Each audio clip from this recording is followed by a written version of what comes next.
Unbelievable. Bob, I've been throwing out my questions. We're about to break and come back and go to calls, but so much is happening in the economy, and you're a guy, for those that don't know who you are out there, a lot of news stations who have just made hundreds and hundreds of accurate forecasts and predictions about the economy with stunning accuracy. What is most important right now in the economy? What's some of the other news that people should know about the direction of the economy and where it's going? Well, I think coming up in July, they're going to have a second quarter earnings, and they're not going to be very good. And I think that before the month is over, that the stock market will start down.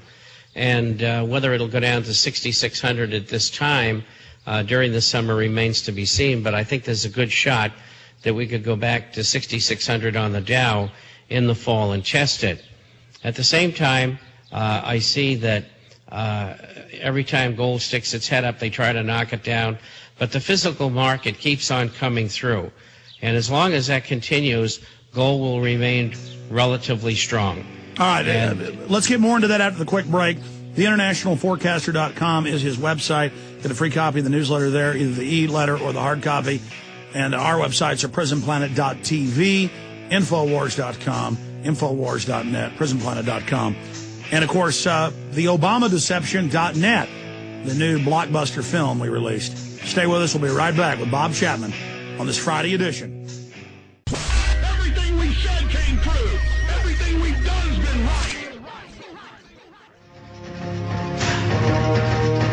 right. Bob Chapman, you got cut off by the break there, getting into where you see gold going. You did predict the last 3 ups and downs of the stock market with amazing accuracy. You've done a great job predicting gold. You said you thought it would go up to 960. It did, and past that. You said they'd probably push it back down a few more times throughout the summer, but you and many others are predicting it's going to go way up. What, into the fall, winter of next year? Break down, looking at the tea leaves there, Bob Chapman, and doing this for 50 years, what you think is going to happen with gold and silver in the short term and the long term. Well, I think we have a good shot at going through 1,000 before the year is out. And if I had to pick a time, I would say October would be a good one, or in December for that matter. And so that's the way I think it's going to go, in spite of the inner workings and manipulation of the Working Group in Financial Markets, which is a legal entity within government that does 24 hours a day manipulate all markets. And that's another thing that will be exposed in the audit of the Federal Reserve, just what they're doing in these markets. I mean, this legislation is going to be devastating. It's got to pass because we can cut them off at the pass. It is, you just have no idea how important it is. I call it the most important legislation in the last 100 years. And incidentally, you were going to play a tape by Ron Paul. You said you had a 2 or 3 minute piece you wanted to play. Yes, we do have that. I want to get to that after we take a few calls here, Bob. Okay. Because I've got time today, if you can do it, to hold a little bit into the next hour before our in-studio guests show up to get into the forced medicating of the water supply. But, yes, that's going to come up after we take some calls. But specifically, getting back to H.R. 1207 with over 230 sponsors, last time I checked, it's going to the floor in the near future. Incredible debates there. Then it's probably going to pass the House. There's a good chance of that. And then going to the Senate. But as Ron Paul has said, we win either way because if they fight being audited, if they continue to say they're above the law and secret, that only educates more people. 5 years ago, almost no one knew the Federal Reserve was private or even knew what the Federal Reserve was. Now the general public knows these are the bad guys. These are the offshore banks. And so any way you cut it, the fact that they're the illegitimate financial government has come out. And now, like you said, they're trying to fail forward by becoming the entire government overall and bringing us under international control through this new Bank of the World that Time Magazine and Newsweek and the Wall Street Journal are all pushing. So there's no more denial about the fact that there's offshore banks trying to set up a world financial dictatorship with physical backing. The only issue is, will we have a fighting spirit and stand up and say no to this attempted takeover? You know, people say, well, they're not going to pass it oh, they're going to have what they want or they're invincible. No, they're not. Look how far we've come. I mean, Bob, what has it been like for you, 45, 50 years with G. Edward Griffin and others, an icon in fighting this, and to now see the type of traction we've got, but at the same time to see so many snot-nosed people who don't like the New World Order, but saying there's nothing we can do. I mean, why don't they have a fighting spirit? I think it's just human nature. There are certain types of personality out there. I get letters from these people, and I answer them all. And I'll say, look, if you want to give up, why don't you just go commit suicide? I mean, to make it simpler. Of course, I don't think anybody does that, but I think they get the point.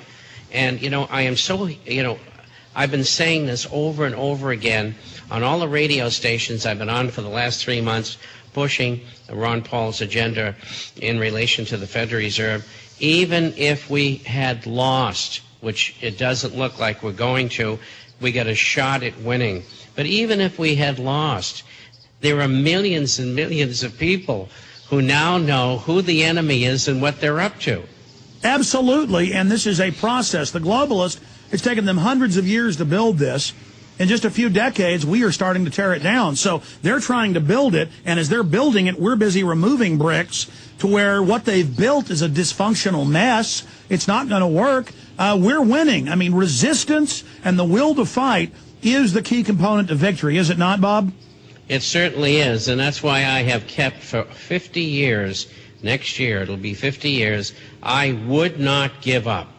And, Ed Griffith was in the same boat along with Alan Stang and Anthony J. Hilder, and some of our pals are now deceased, but we're going to win.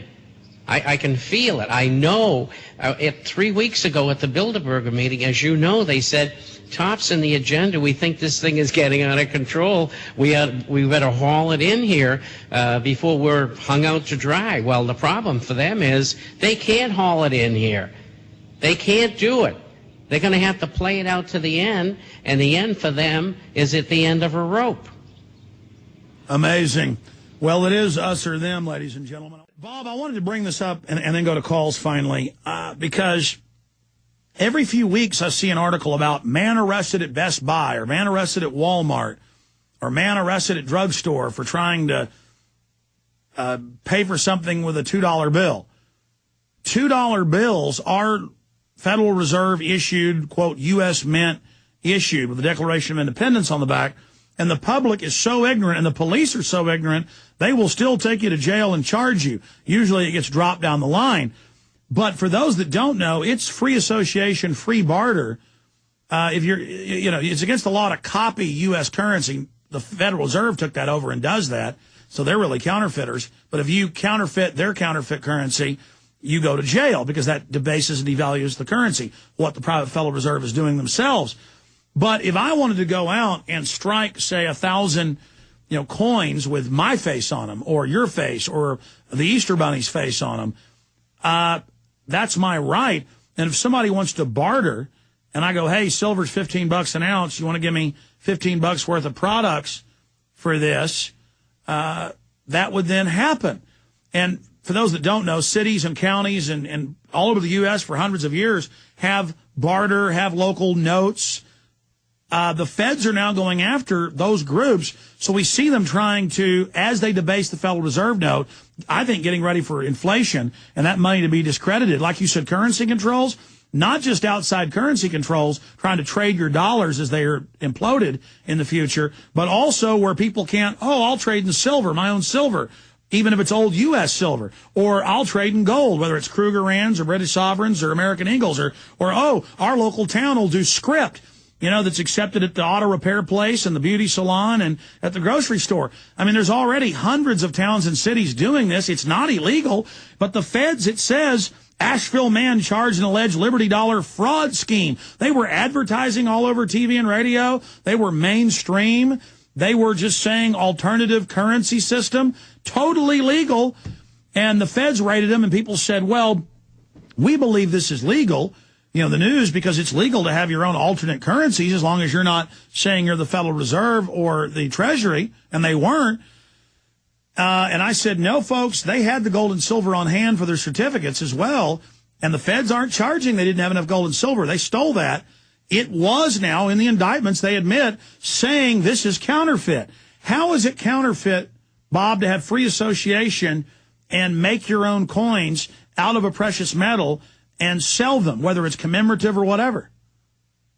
Well, it isn't, and I think when you see the court cases that the government will lose, if the government does not lose, you'll know that the courts are rigged, because it's not illegal. It's legal. The Berkshire dollar is a good example.